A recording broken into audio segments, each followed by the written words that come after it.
Welcome to another exciting episode of the NIDS View, a weekly show of the National Institute for Deterrence Studies, where we are advancing peace, promoting stability, and helping you to think deterrence.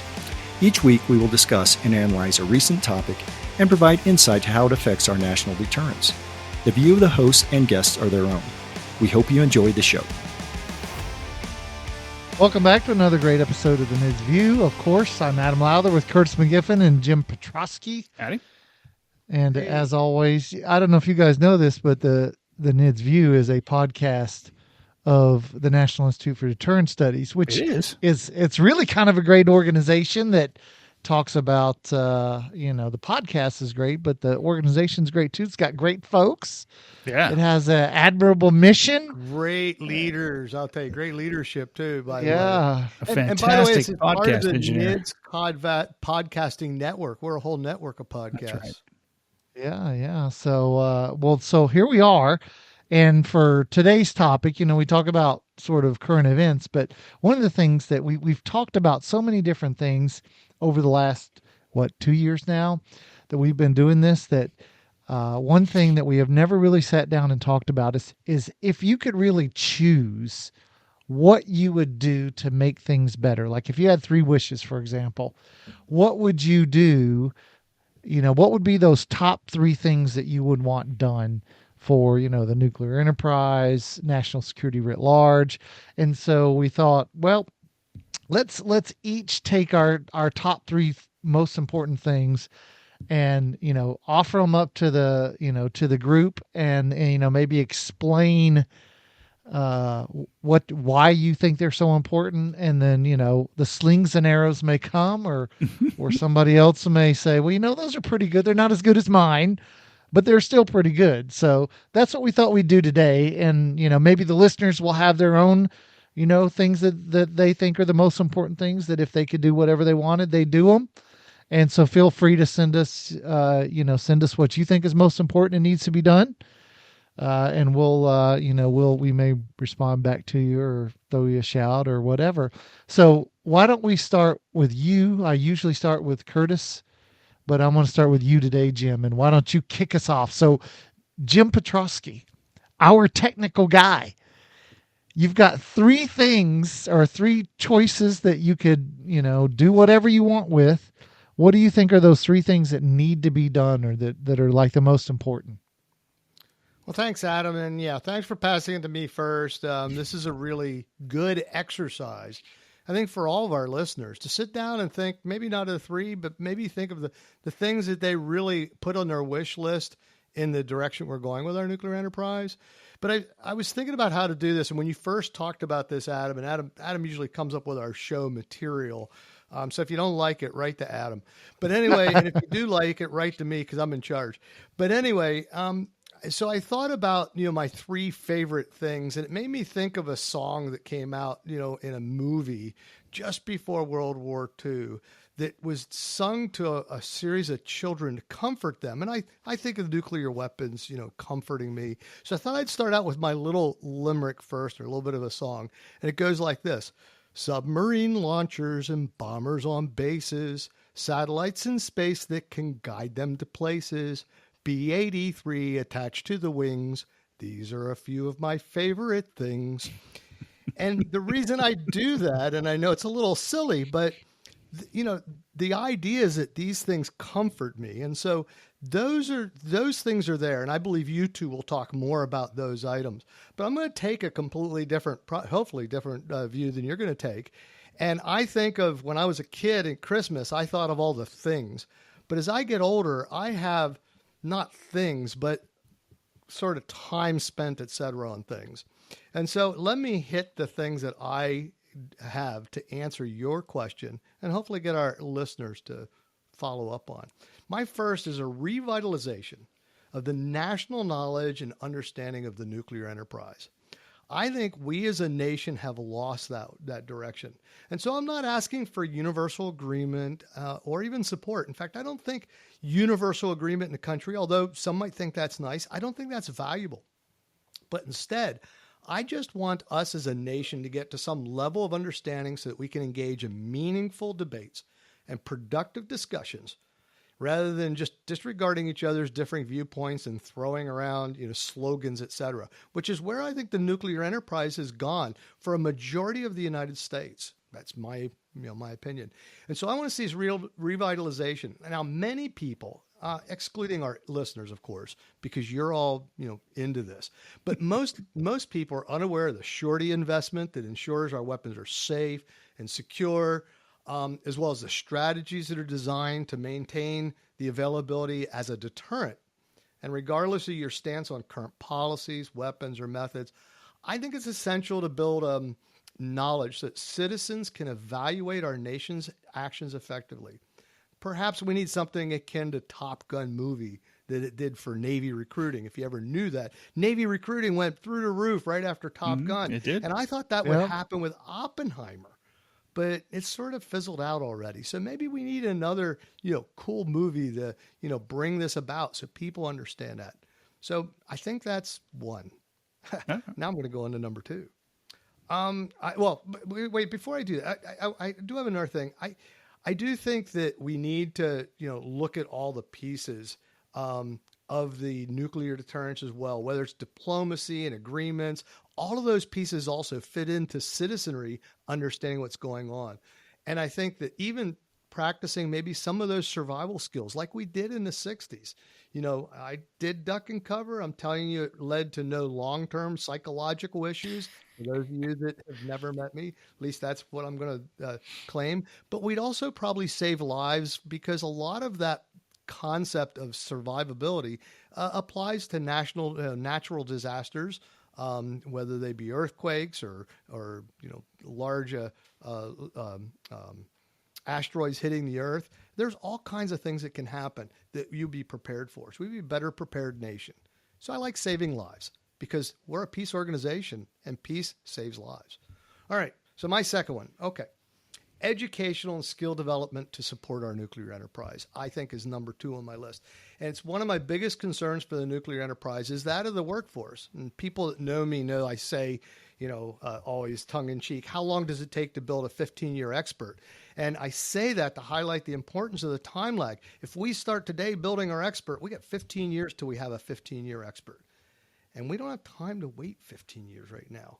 And it takes a long time to understand get the knowledge, the concepts of nuclear reactions and biological hazards, nuclear chemistry, mathematics, computation. You fill in all of those things. It takes a long time to learn that.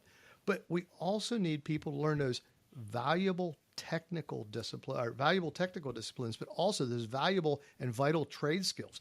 We need to build electricians, pipe fitters, heavy equipment operators, supply specialists, concrete masons. And these are all, by the way, for our listeners and anyone that you can pass this on to, these are great jobs and great careers in the nuclear enterprise. But you don't just take your average equipment operator and throw them out in the nuclear enterprise. There's all kinds of other things they have to meet. So it takes a long time. Okay. So I would ask for a national effort to build the right skills and build the careers that have a long-term commitment. That's the key, because our nuclear enterprise and the modernization effort is a long-term effort. It's not going to be done next year. When we're looking at what 2065, we need careers that are developed now that are going to last through then. So that's my second wish. And lastly, and I think the thing that frustrates me the most is we need a streamlined, sort of flexible, modern logistics management and personnel management system that can react to the needs of the enterprise. I think the enterprise has like specialized equipment, exceedingly stringent tolerances for equipment, and necessary safety and security oversight. And I'm almost always asked by Adam, can a scientist make this work? And my answer is always, what, gentlemen? Yes. Yes. It always works. Yeah. You guys sound enthusiastic. Yes, they always can make it work. The problem is all that other stuff they have to get through. Okay. The problem with getting much of our capability out there, it's stifled by the oversight and that basically reduces what I've always referred to as the 3 I's: ingenuity, innovation, and intellectual pursuit. They all get lost when you start to get in the way with all these other pieces. Now, I'm not saying we need to stop having safety and security oversight, because how many of our nuclear weapons have been stolen, gentlemen? Zero. None. Zero. How many nuclear weapons have accidentally gone off when they weren't supposed to, gentlemen? Zero. None. Zero. We have a great, great track record. So I don't want to get rid of that, but we need to find a way to make the process of safety and security oversight and logistics management all work together in a special way for the special thing called the nuclear enterprise. So I'll go back to my other comment. How long does it take to build a 15-year expert? Well, it takes 15 years, or you can't find a new method. We need a new method. The tools and equipment, the intellect is there. We need to get out of the way and let things happen. And so these are my sincere wishes, my 3 favorite things that I am offering for the nuclear enterprise. Gentlemen, take a shot at me. Throw your spears at them. Go ahead. Well, I honestly can't say. The only thing I would say is I kind of you stepped on one of my wishes, so that's I guess it's good that I like we're that. well, we're in G there, so that's good. But You aren't going so to sing, though, are you? no, you will never get me to sing. I'm far worse than a screeching cat. So. Yeah, so good choices. Can't complain about what you said. How about you, Curtis? Let's turn I it can't to complain. you. Those are awesome. Well, thanks. Yeah, I gave some thought to this, and I think mine dovetail nicely with Jim's wishes. And although mine may be, I don't know, maybe a little bit. I just a little more grandiose into thinking in the sense of where it's playing out. I'm not trying to say that Curtis, Jim are didn't you have gonna go to that grandiose nuclear thinking. weapons on Mars thing again? No, I'm not that far out. So my first wish is to change the cultural and political commitment to deterrence versus defense in this country. Now, I have been accused of being what I refer to as a deterrence maximalist. And it is an accusation that I wear proudly. And so I'm a firm believer that deterrence is it should always be our first goal, right? And we see it play out in a lot of our doctrine. We sort of mouth the words, but we don't really, I think, are as committed as a nation as maybe we once were when we were ducking and covering in elementary school in the 1950s. Let me remind our audience that deterrence is an effort that seeks to prevent, right, an attack or a hostile action by threatening serious consequences through the fear of intolerable response. And it relies on the potential aggressor believing that maintaining the status quo or addressing grievances through diplomatically is better than attempting to change that status quo through armed conflict. Now, a defense, on the other hand, it really is about responding to the attack or the act of armed aggression. Combat is what happens when deterrence fails. And so what concerns me the most is that when we look at how we arm, how we procure weapons, how we do defense budgets, and what we prioritize, we seem to prioritize war-fighting equipment, generally non-nuclear, over the things we need to avert the war. And I think it's because we don't place a priority in the theory and concept of deterrence. We have to get out of that mindset. Let's stop buying the things that prosecute war, or in a sense, or I say buying as much, of the things that actually prosecute war when deterrence fails. And let's buy the things and do the things we need to do to avert the war in the first place. As Adam likes to remind me that I remind everyone else, in war, you pay for everything twice, right? When the tank blows up, that's the first purchase, and then you got to pay to replace it. But in deterrence, you only pay once, because the goal is to have the weapon system postured, ready. It's the scarecrow, so to speak. So I think we just really need to have this cultural commitment to place deterrence and nuclear weapons acquisition and deployment, if you will, at a higher priority than conventional or non-nuclear weapons. And thus we place our focus on averting war more than prosecuting it. So that's my first wish. My second is improving our commitment to projecting deterrence. Again, I'm a deterrence maximalist. I'm one who does not believe that we do this very well. Allies are unassured. They're actively discussing nuclear proliferation and other nuclear defensive arrangements, while adversaries are undaunted and act with impunity, specifically around Taiwan, for example. And the U.S. and allies reward them with trade dollars and euros. We fund proxy wars, and we send harshly worded demarches. And if we don't project deterrence, nuclear or otherwise, the opportunity to avert a Taiwan invasion will be as evident as Ukraine was. And so I really think that we can no longer afford to be everywhere all the time. So we should encourage responsible and accountable allies and partners to participate in maximizing their own security. This is part of that projecting deterrence, is enhancing our extended deterrence by default. And projecting deterrence is more than just sailing conventionally armed ships or flying reconnaissance aircraft near hostile AORs.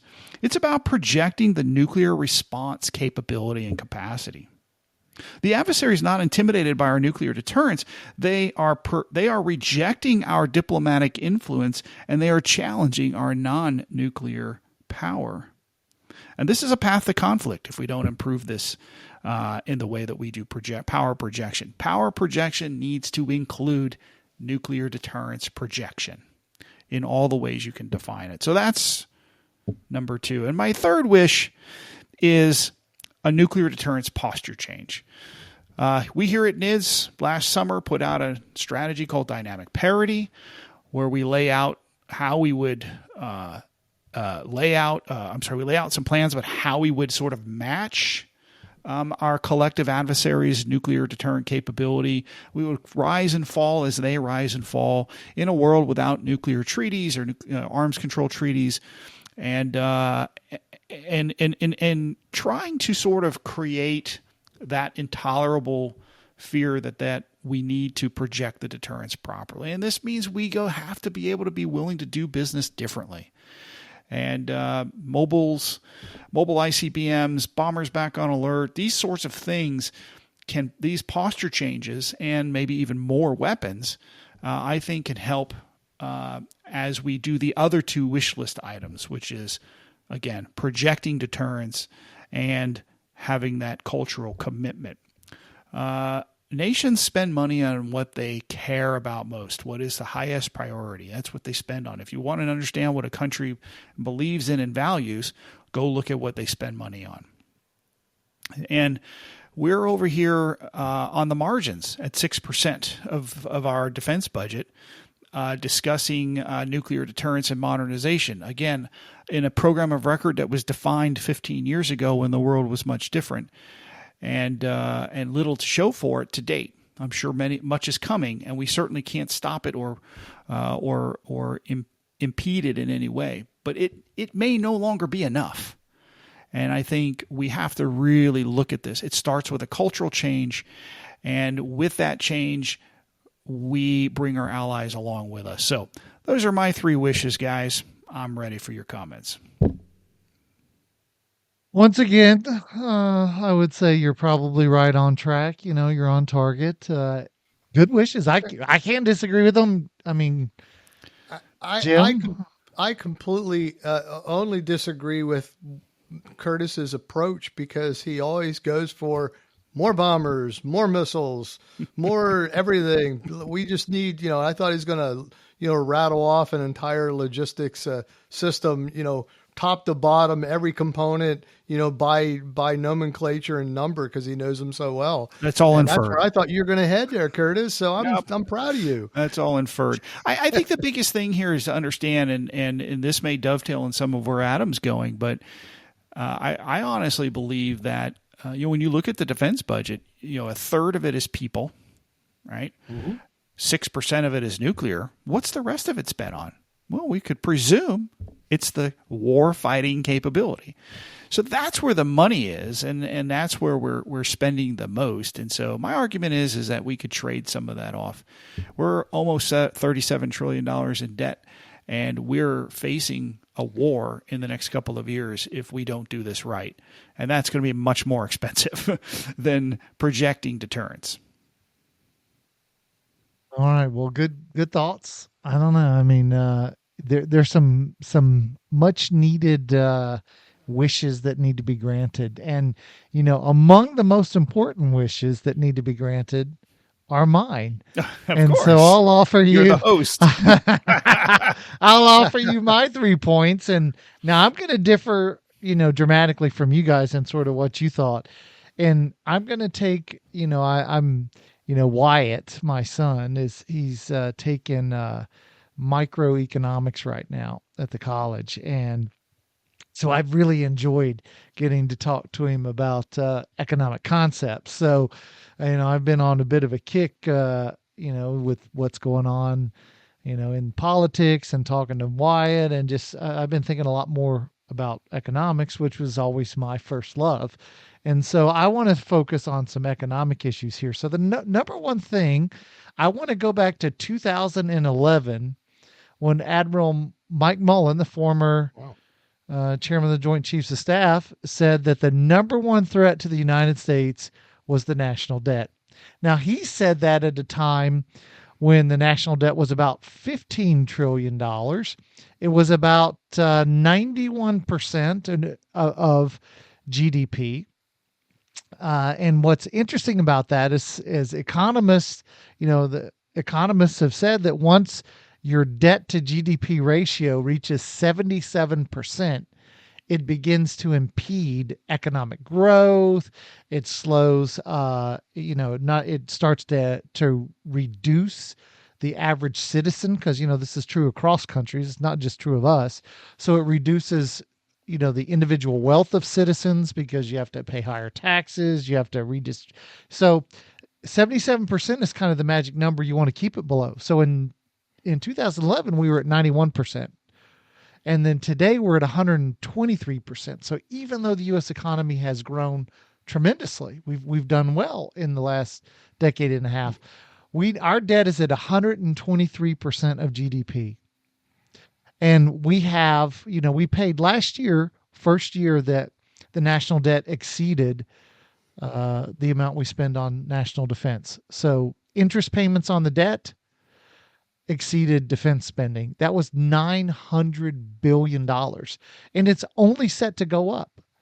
Really, if you look at what costs more than the national debt, Social Security. That's what costs more than interest payments on the debt last year. So my number one choice is we have to balance the budget, because a balanced budget is the only way that economies grow and debt does not become a hindrance to economic growth and prosperity. And so what does that mean? What that means is, so the federal government took in $4.9 trillion last year. State and local governments took in another four and a half ish. So we spent about 11 trillion, 10 to 11 trillion total, in paying our taxes last year. And what that means is we're already paying about 35-ish%, 40% of our income in taxes. Now, in the U.S., that's highly concentrated. So about the bottom half of all taxpayers pay nothing. So the majority of Americans don't pay income taxes. Income taxes are actually concentrated. About 3/4 are paid of all income taxes are paid by the top 5% of income earners. The top 1% of income earners, who they make about 40% of all dollars, they make 22% of all dollars, but they pay 43% of all taxes. So the idea, well, the rich make all the money and therefore they should pay all the taxes. Well, that's not true. They make 22% and pay 43%. So we've got to figure out a way to balance the budget. And the solution is not going to be raising taxes, because we've already, in 30 seconds, I've explained that the people who pay the taxes is a relatively small slice of the American taxpayers. And so you can't just squeeze them and squeeze them, because what do people do? Well, for one, they stop working and they stop investing, and then they start hiding money, and then they start sending money overseas. That's what people do, especially high income earners, the ones who invest. They send it overseas and they hide it. And that's not what we want either. So we actually have to spend less. And so spending less means, and there's really one thing you can do. There's only one. And it's not cut the defense budget. It is cut entitlement spending. Entitlement spending was $4 trillion last year. Of the 4.9 that the federal government brought in revenue, 4 trillion was entitlements. And then add paying the debt on the interest on the national debt, that was 900 billion. So that's your 4.9 trillion right there. And then so defense spending, the Department of Commerce, the Department of State, all of that was paid for with the borrowed money, the 2 trillion that we borrowed last year. No normal government functions were paid for with actual tax dollars. They were all paid for with borrowed dollars. That's a problem. So what do we have to do? We have to cut entitlement spending. You have to cut Medicaid, you have to cut CHIP, and you have to cut all of these SNAP, and you have to cut all of the places where you give free money. Because we just cannot as a nation. And remember, entitlement spending, those very first entitlement programs came in with the Great Society. And so it's been subsequent to 1964 that you've really seen America without entitlements to America dependent on entitlements. And it's just not feasible. Now, if you take state and local spending, how do state and local governments spend their money? Well, they spend most of their money on entitlements. So in the end, we're spending $6 to $7 trillion a year on transfer payments from one American to another American. And it's not feasible. You cannot, and if you can't afford defense, you cannot afford to ensure that the country is safe and prosperous. So you're gonna have to cut entitlement spending. You have no choice. That's number one. It's the most important thing we could do as a country. Number two is we have to avoid fighting wars. No more silly wars. And if you think about World War II, the most expensive war we ever fought, that war in direct war cost was $5.8 trillion. $5.8 trillion was what we spent. Now, people say, well, we can't afford the cost of nuclear modernization. That's $1 to $1.5 trillion for operations and maintenance and modernization. Well, one war is 3 times more expensive, 4 times more expensive. So we got to stop fighting wars. Or let's take a war that wasn't even a big war. Let's take Iraq and Afghanistan. That war in just direct war cost was $2 to $3 trillion. And then when you add on top of it future veterans benefits, and you add on top of replacing all of the equipment that was worn out during the fight, and when like Europe, you have to include the Marshall Program in the cost of the war. So all of these post-actual conflict costs are tremendous. What is much, much, much, much cheaper is building nuclear weapons and deterring conflict. That's far cheaper. And it is not like Madeleine Albright said when she said, what's the point of having all of this fantastic equipment if you don't use it? That is not what we want to say. That fantastic equipment is to deter adversaries from attacking us. That's how you use it. You don't go you don't go fly its wings off in pointless missions that accomplish nothing, which is what we've historically done, because America has a terrible post-World War II track record of winning wars. We win battles, but we don't win wars. So let's stop fighting wars that don't fundamentally advance our interests. Let's deter our adversaries. And then finally, you touched on this, Jim. We have to rebuild the defense industrial base. And if you think about Sentinel is a perfect example of the fact that we bought missiles and we built silos in 1962, and we bought missiles that were largely in the ground for the last 50 years, and then the companies went out of business because we didn't modernize. So what we need is an industrial base that is efficient and cost effective. And what that means is they have to, it's like a Ford plant.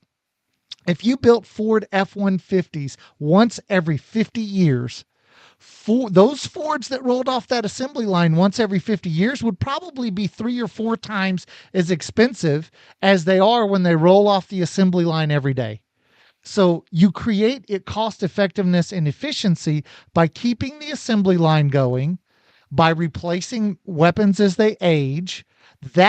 And you never have these, Nunn-McCurdy breaches, because you know what you're doing and you know how to do it because you do it. And so you need the industrial base that allows you to do that. And that means consistent funding, regular modernization that drives prices down. It's like, if you look at F-35s back in the day, they were incredibly expensive early on. And now the prices, now that they're just flowing off the line, prices are way lower. We're looking at the fact that the B-21 prices are coming in under budget because the more they build, the cheaper they get.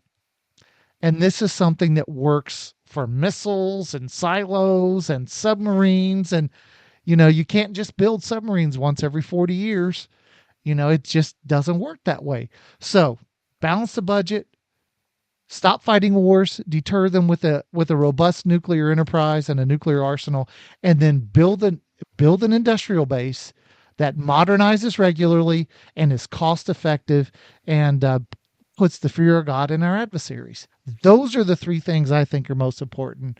And then y'all's are okay too. Well, let me react to that, Adam. I thought those were excellent. I think the economics portion, powerful superpower, great power nations have economies that matter. And yes, the American economy matters, and I'm not trying to say that it doesn't, but our dollar is a lot less valuable, and our trade issues may not be necessarily as fair as they should be. And so these are all challenges. And more importantly, when we trade with our adversaries, we are empowering them to arm themselves against us. So I would add to that, Adam, energy. You've got to be either energy independent, or you've got to have energy from reliable, trusted sources, so that you don't have to do the alternative, which is, again, trade with your adversary, or do without, because then that can cause war. And the defense. The no more frivolous wars. Again, that goes to this idea that if we arm for deterrence and less for defense, we inevitably avoid those sorts of frivolous wars. And then, of course, the defense industrial base, to your point, if we're going to project deterrence, being able to sell B-21s to allies or submarines or whatever helps lower the costs for us too, and creates great interoperability and enhances collective deterrence as we project that deterrence with our allies in order to maintain the status quo in the rules-based international order. So totally agree with where you're going. They fit nicely with mine. So actually, I think mine are a little bit better. Well, let me put my 2 cents in here at the very end. And first of all, I think this collective, we have 9 points for our listeners that came out here, but I will mention that they all basically support my 3. And, and since we got some feedback from at least a few listeners that they were looking for more controversy. So I'll say Adam and Curtis are wrong. So there's your controversy. That's controversy. That's just Wednesday.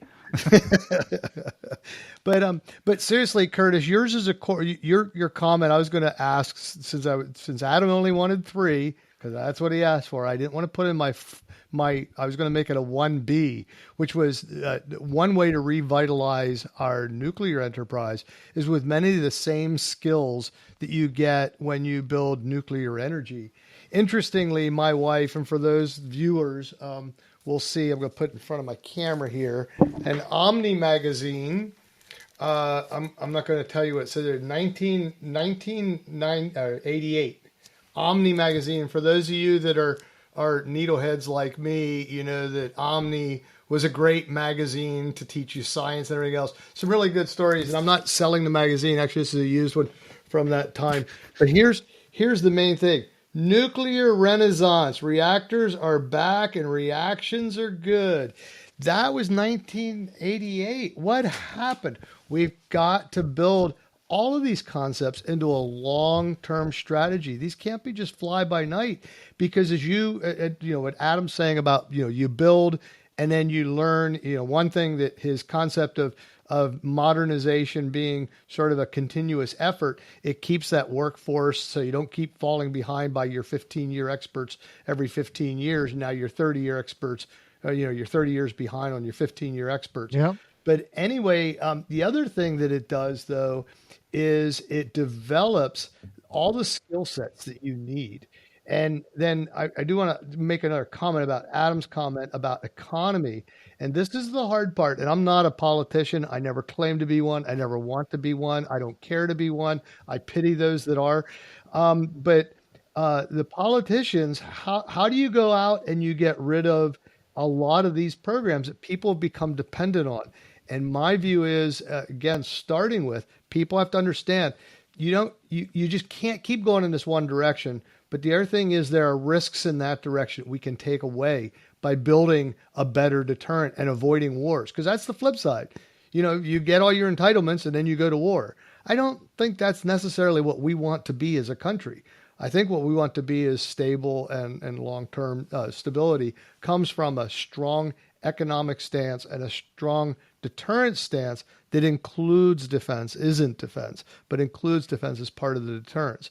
But remember, everybody, as Curtis would say, defense is not deterrence. I'll turn it back to Adam. We're just about out. All right. Well, we've used our time for the day. Hopefully it was at least a little bit informative and entertaining for the listeners. So we want to thank you for joining us on this episode of the NIDS View. And of course, we want to always remind you to think deterrence. Thank you for listening to the NIDS View. This show is produced under the NIDS Podcasting Network, a division of the National Institute for Deterrence Studies. NIDS is a 501c3 organization dependent upon donations to provide this podcast and bring about awareness of the peacekeeping value of U.S. strength and our national deterrence. You can catch all of our podcasts or provide feedback at thinkdeterrence.com. I would like to thank our producer, Kimberly Charrington, our sponsors, and all the fantastic members of the National Institute for Deterrence Studies for making this podcast possible. Stay tuned next week for another exciting and informative The NIDS View. The NIDS Podcasting Network.